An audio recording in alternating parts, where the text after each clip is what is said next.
Hello, my fellow Ripplers. This is Chris Miles, your cash flow expert and anti-financial advisor. Welcome to our show. It's for you, those that work so hard for your money, and you want your money to start working harder for you right now. You want that freedom and prosperity today, not 30 or 40 years from now, but you want it right now so you can live that life that you love with those that you love.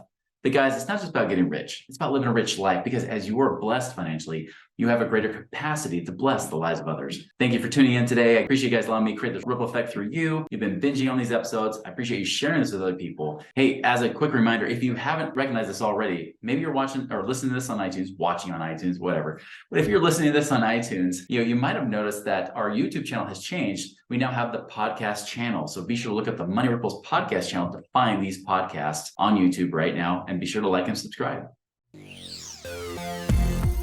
Chris Miles was able to retire twice by the time he was 39 years old, but he's not content to just enjoy his own financial freedom and peace of mind.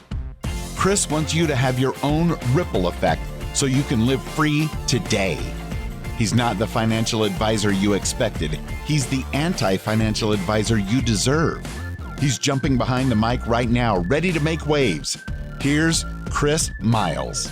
All right, guys. So I'm bringing on a repeat guest once again. We've had RP Capital on, I don't know how many times, between Heather Marchant, who we have on today. We've had Ron Phillips on a few times as well, but it never gets old. And so I want to bring them back on because the truth is, I mean, if you guys go a year back, it's 100 episodes. So we want to make sure you guys be able to hear the updates specifically, because I know many of you are asking, is really rental real estate good right now? Is it really the good timing, or is this something that maybe we should be avoiding at the current time and just wait for it to get better? So I want to talk about that. And I also want to bring up too, because Heather, not only has she had great experience as really being their chief operating officer of RP Capital and also being intimately involved in doing these investments, also investing herself, but she's also used infinite banking with it. And I know many of you have asked, what are the different ways? How do you use infinite banking? How do you do it with real estate?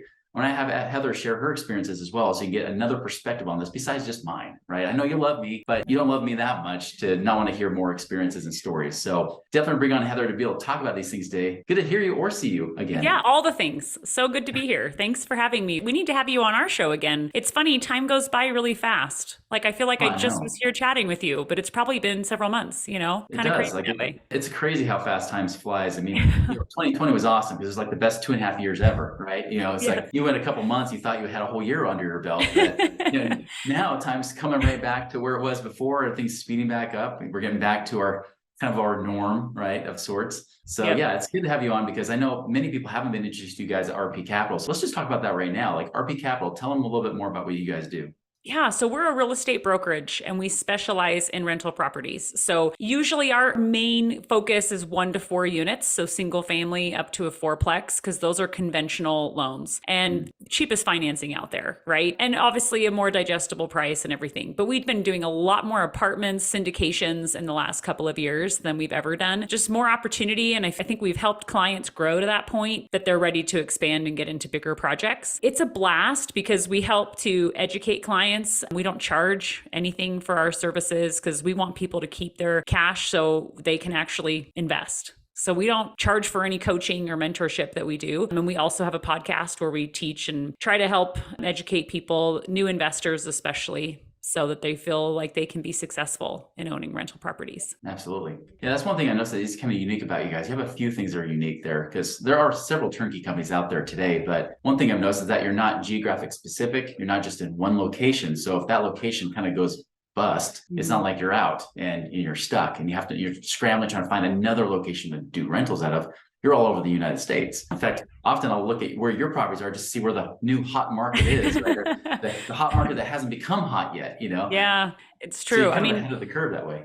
It's just watching for solid economies that are growing with new jobs. And that just means tenants have jobs. They can pay rent with their income. So we're always watching for that. And then we're watching for states that have, or cities that have landlord friendly legislation instead of your tenant friendly states, which I think everyone knows what that is without even thinking too hard about it. And so having an area where you're going to be able to evict a tenant if they're not paying you, stuff like that. And so it just opens up so many great opportunities in great markets. We work with a lot of builders and help buy direct from builders so that we get bulk pricing from them, because sometimes we'll negotiate. I just negotiated last year 120 townhomes, and they weren't going to sell. They wanted to sell to a hedge fund, and they weren't getting any traction because the builder had sold 4 units to someone else. And so he didn't have the whole development for a hedge fund. And so he didn't even want to sell it until he found us and said, "Oh, so you guys will handle the sale of all of them?" I said, "Yes, but to individuals." And he said, "I'm in." And so just getting great opportunities. And like you said, that's everywhere. And we can take a break in a market if we're feeling like the pricing is coming up and rents aren't following that increase. And so we take a break. And we did that in Boise. I remember when Boise was going up and up and up around, I want to say 2007. It's been a little while. I got to get my calendar right. It was actually during the recession. Yeah, I'm like, I don't remember what year it was, but I remember we turned clients away and gave them our competitors' information because we said, no one likes to hear it, but sorry, you missed the opportunity. Like it's too late and you're now overpaying. And they went and bought from competitors, a couple people, because they were mad that we wouldn't sell them a property. And we just said, sorry, like it's what we are all about is helping people long term, helping people be successful long term, and not just about hope they buy a property today. Well, and I know this is the big question everybody's mind, right? Is that, it's no secret that interest rates have gone up over the last year, especially, and rents haven't necessarily caught up with it. Like they're going crazy in the beginning, and then when rates are going up, then all of a sudden it's like it flatlined almost. Tell us, like, what are you seeing right now in the market? Because obviously cash and cash returns are not as healthy as they used to be. It almost seems like gone are the days of expecting a easy 12% cash and cash return. What are you seeing right now within the markets you're in? Yeah, it's a great question. Honestly, with the rates going up and the rents, you're right, they started going up really quick and then they slowed down a little bit. It's been picking up a little bit. I think it's possibly due to the season as well, that we're entering prime leasing season. So I just actually got a text from one of our builders yesterday that he had a target of $2,700 for rent in Kansas City. And he just texted me and said, I'm getting $2,900 on this house. And I was like, mind blown, because I think our estimate initially was $2,650. So it just keep inching up, and that's prime leasing season a lot as well. And some people think that that means that we're just gouging on rent, but expenses are up, right? So we've had a couple people upset when I talk about rent increases and how important they are, but it is pivotal if your interest rates are up, your mortgage payments up, that you have to have rent increase with it, right? You just have to with inflation. Yeah, so it's got to come in back to balance. That's right. So it's not like we're just breaking people over the coals for no good reason. So that's bringing up our ROIs. The other reason rents take a minute to keep up is they're 12-month leases. You can't just raise rent just because your expenses went up. Your taxes increase. You got to wait, 9 months maybe to raise your rent and renew a lease. So that is going to take a minute. It will keep pace with inflation from historical data. It's going to keep pace with it, but it does take a minute to catch up. You're right. And then the other thing we're finding, well, a couple things. I'm long-winded today, Chris. You're going to have to be like, Heather, give me a break. It's all good stuff. Keep going. But the thing that's happening is you have builders who are really hurting right now. And that's something that people necessarily don't think about. But if you have a builder who's taking 9 months to build a project, since 2020, that's kind of your average construction timeline. What used to be 4 months is now, 7-8 months, whatever. So if you have people that are pre-approved and they are ready to rock and build, and then halfway through or at the completion, interest rates went up. Guess what happened? They all canceled. And so we have big builders who weren't spec building that now have, 100 doors of standing inventory that they need to offload. And they were raising their prices like everybody was across the country, just going up and up and up. And now they're going, hey, about that, like, let's reduce the price. And so there is an awesome opportunity right now in that new construction space. And then if you look at new housing starts, there has been a lot of new housing starts that are already in process. They already started them. They got their financing. They went through permitting, and those are going to be finished this year. And if rates are still high, there's going to be another massive opportunity, because builders are not going to want to hold, unless they're a small builder, they're not going to want to hold, 100 extra doors that aren't doing anything, and they won't rent them out and stuff. So huge opportunity there. And then with interest rates being high, and a lot of people cooled off on buying, investors included. And so prices, and we can negotiate. We haven't been able to negotiate effectively for 2.5 years. Trying to get concessions out of our sellers has been awful, really hard. And we're getting concessions, and it's fantastic. And when interest rates go back down, that opportunity is, I think, going to be gone. I think we have a pent up demand. We have people that are waiting to move because they want rates to come down, investors waiting to buy because they want rates to come back down. And so we could have a run like we had before where prices just go up again and you can't find property and everybody's bidding against each other, all that stuff all over again. So it's a cool opportunity, a cool window of opportunity. That's the thing is I've noticed that whenever people start being scared, saying, oh, real estate sounds like it's really bad right now, that's usually when it's the best. Yeah, exactly. Yep. All of the great quotes in real estate are all surrounding, like, when there's blood in the streets, I buy. Like, when people are nervous, that's when I buy. And so I'm a bit bullish right now. I mean, I closed on a property 2 weeks ago. I close on one next week. I'm being bullish. And if I have equity in my properties, I'm doing a 1031 exchange and selling them for a profit. I just finished a 1031 in January. So I'm enjoying that I have less competition right now. It's actually quite fun. And as far as ROI, I didn't answer that. So ROI, we're pretty creative. Man, we're really creative. So if I get a package from a builder, this actually just happened. So I'll give an example. I had a builder say, hey, if your clients will use our lender, then we will give them $5,000 off the purchase price. And I said, well, that's great. And I said, however, if we can get that in closing costs, that's going to yield better returns for our clients than a $5,000 price reduction on your monthly payment is almost nothing. It's not even exciting. So, but if less out of pocket, that means you get a better return on your cash. Exactly. And or buying down the rate. Sometimes the math works really well that you're saving. So say that $5,000 I pay toward some origination fee to buy down the interest rate, and say it saves me $100 a month. Probably not likely, but I'm using some round numbers. That's then 24% ROI on your cash.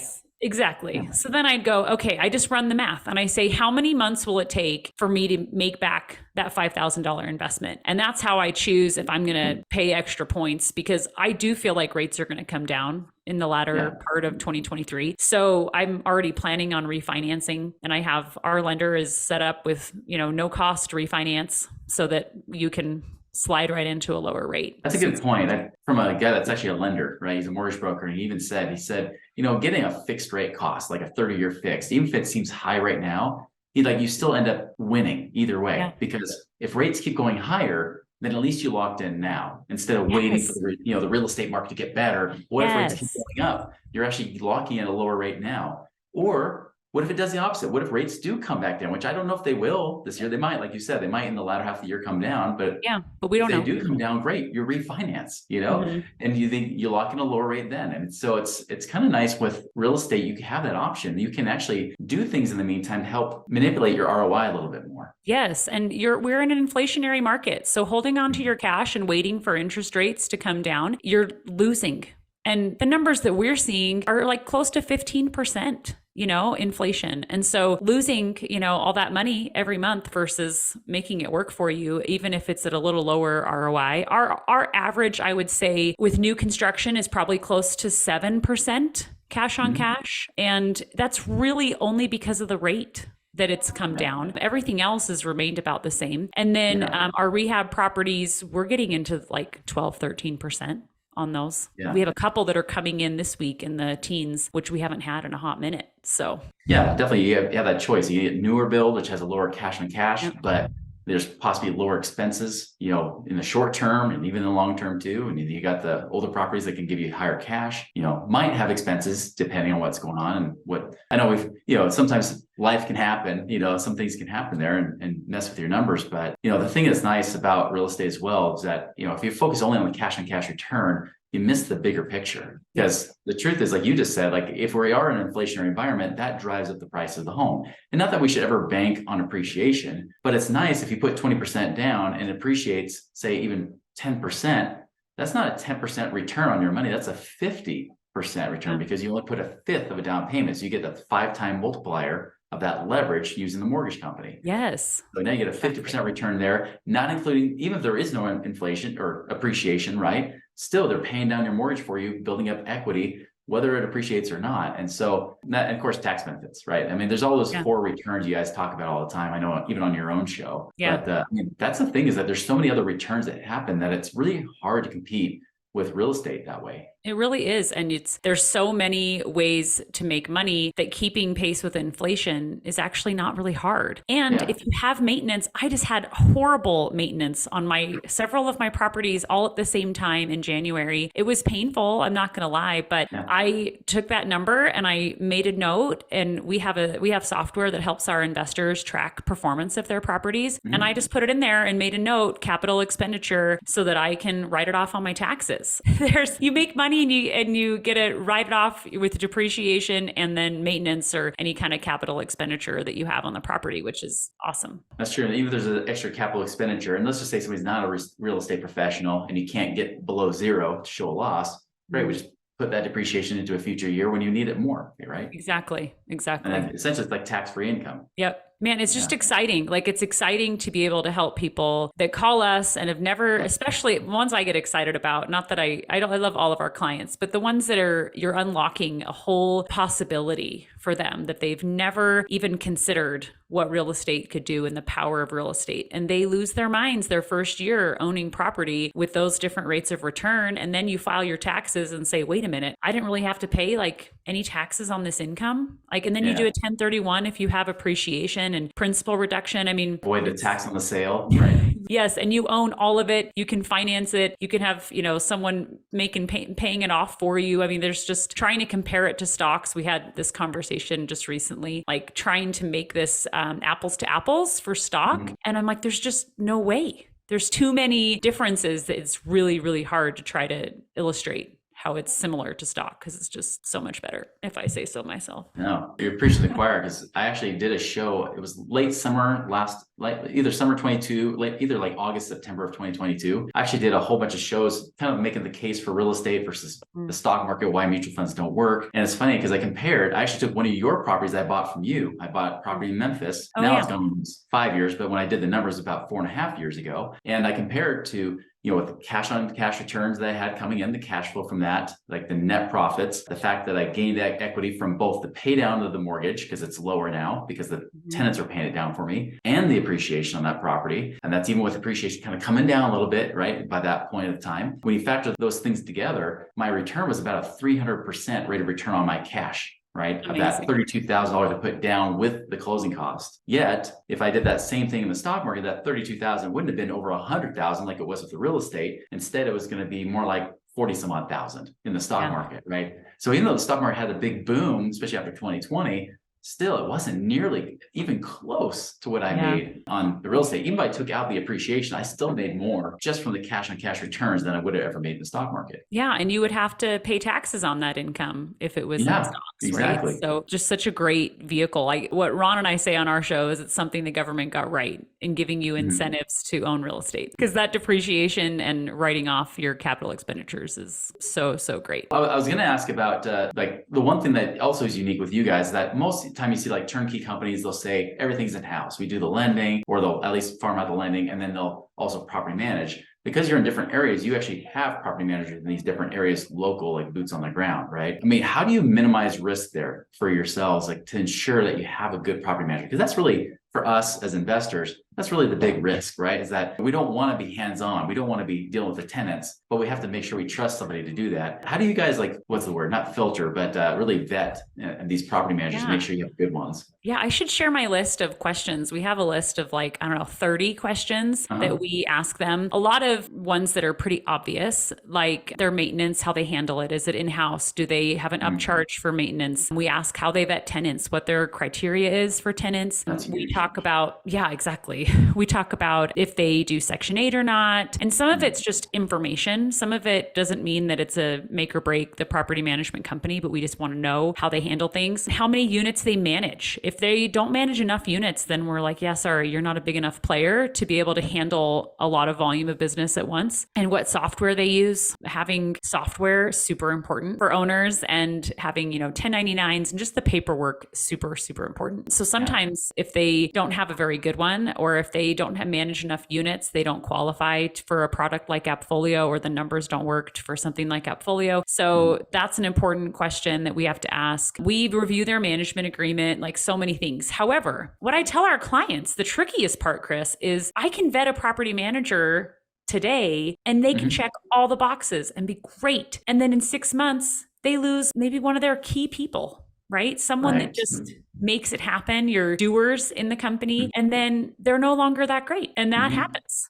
And that's probably the hardest thing to keep an eye on, honestly. I try to own property in every market. I do what I tell my clients not to do usually, and that I own one here and one there, but I have a good sampling to kind of gauge my experience. Number one. Number two, we encourage clients to reach out to us if there's any kind of rumbling of something not right, even if it smells funny. Like, you just reach out. And so this has been a recent one that I've had probably 4 clients reach out complaining that they can't get a hold of their property manager. And this was St. Louis. And that's always the first red flag. Communication is the first red flag. It just means that they're too busy, right? Or they don't have enough staff or what have you. So I said, okay, I'm seeing a pattern. And so I reached out to the property manager, and I've had now 3 reach outs, and now I'm scheduling a call with the owners to understand what's going on, because it's escalated in the last 6 weeks now. And so I normally, that's our process, is to try to problem solve first. Having all of our clients pivot and move management is a lot of work for the owners, not as much for us, but for the owners. So I'm going to try to solve the problem at its root. And this one, what happened is they sold. The property management company sold to a nationwide management company, and they... Kind of an important detail to know, right? Yeah. And I knew, but I thought, okay, let's give them a minute, right? They got to get their legs under them. That's a bunch of turbulence for a company, and it's not improving really. And so I'm meeting with them next week, and I've sent them a list of the clients and their complaints and what's been happening. And so staying involved is probably our biggest asset there, is to really understand what's happening and affect change. Because the property managers, they don't want to lose all of our clients. We have a big share of how many clients that they service overall. So they're going to move heaven and earth to fix stuff. And that's the game plan. And if that doesn't work, we already have a backup property manager, and we've been referring clients. If they're feeling nervous, we've referred clients out to the new property manager. So it's tricky. That's probably the stickiest plan, don't you? Yes.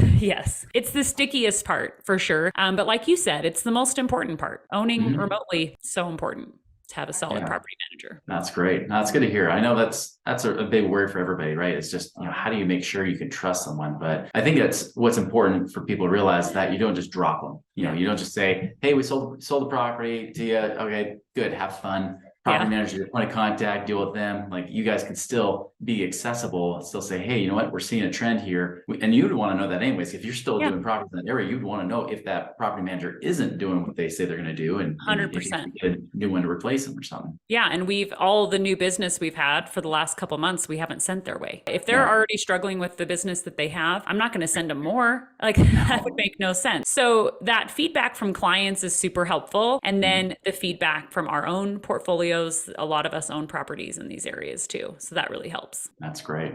Well, I know we've talked a lot about that. If people want to be able to find your company, obviously, where would they go to be able to reach out to you guys? Yeah. So our website is rpcinvest.com. You can go there, and then we have an email that they can reach out, invest@rpcinvest.com. And that actually goes to me. And so I can help to answer questions, or if you want to schedule an appointment to kind of go through your own portfolio and see how we can help. Great. Now, I know we already spent a lot of time talking about this, but we still promise we talk about it as, with infinite banking and how you're using it. Because I know you're a client of ours, like, you've got infinite banking policies through us. First and foremost, what was it about infinite banking that made you say, I should do this? Because I know Ron's also a client too. So I know both of you guys are doing this strategy. That's such a great question. I would say the opportunity to have another rate of return was my first excitement in it. My second thing that I loved was that I could grow it tax-free. And then being able to, I use it like a savings account, so that I don't keep a lot of cash like in checking. When I qualify for a mortgage, that throws people off. They're like, wait, where's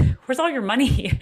And I'm like, oh, I don't keep it there. If I have money, I'm buying property, or I'm investing it, right? So mostly my emergency fund is in my whole life policy, because I have access to it within a week. Right. So that's been solid and awesome. And then I use it to buy property So I actually just did this yesterday, Chris, not even trying for this recording today, but I reached out and I took a loan against my policy because I'm closing on that property next week and my 1031 is short all the funds to close. And so I will pull that into my account, close on my property, and then I actually have an auto pay, bill pay from my bank account that goes back into my pen policy to pay back that debt or the loan, I guess. And then I will have that, I'll increase that because every time I buy a property, that payment can increase because I'm getting more cash flow. So I'll be able to increase that with these. I haven't increased it from my last property yet that I just closed on. So I'll be able to have it be close to $3,000 a month that my portfolio brings in and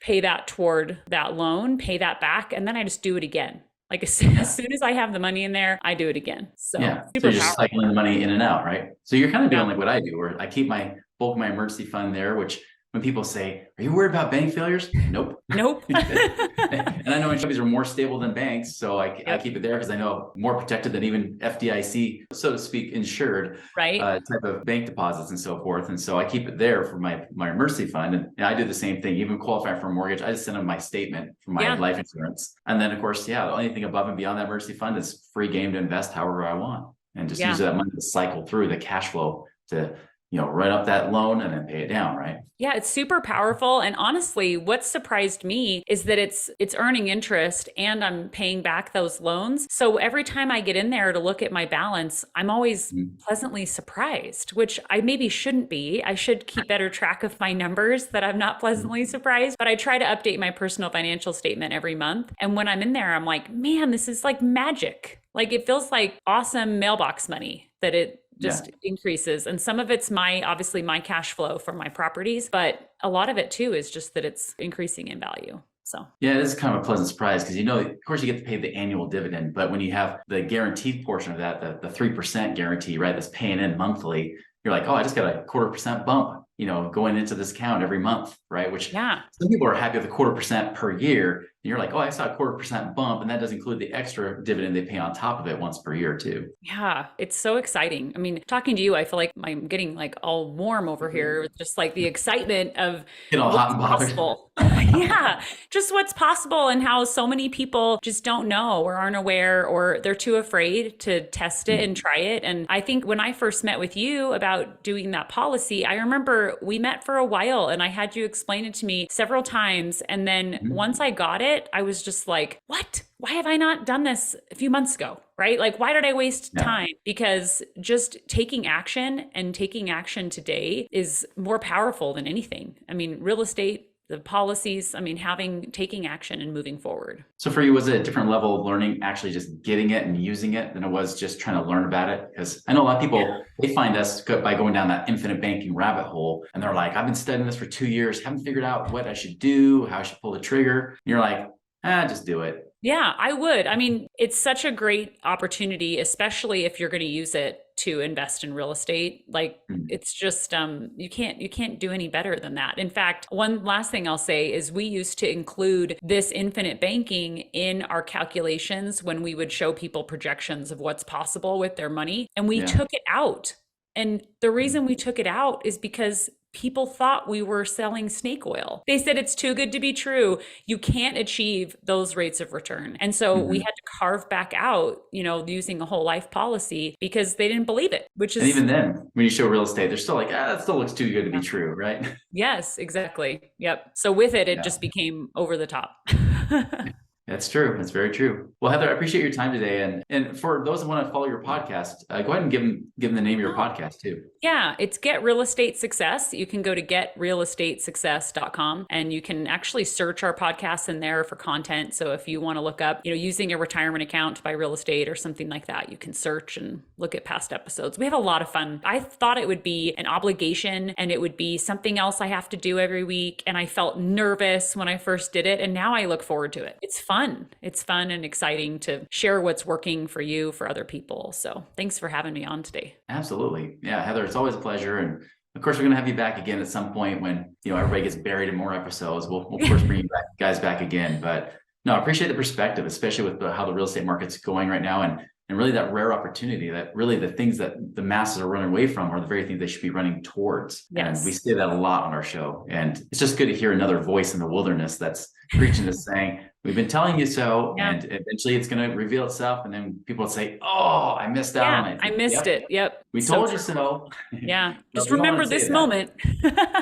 Yep, absolutely. So again, Heather, thank you so much. Everybody, be sure to check out RP Capital. You can check out rpcinvest.com. You can even shoot them an email, invest@rpcinvest.com. We'll put that in the show notes as well as in the blog on Money Ripple's page, so you can see that there too. But guys, like I think the one thing you can learn from Heather is that taking action, right? The ability is to learn this stuff, but then to ultimately have that faith just enough to take the action, even if it's not perfect. The thing is, moving a step forward, even if you stumble a little bit, it's still a step forward. Take that action, make sure you're doing what's going to be best for you and your family and create a better future now.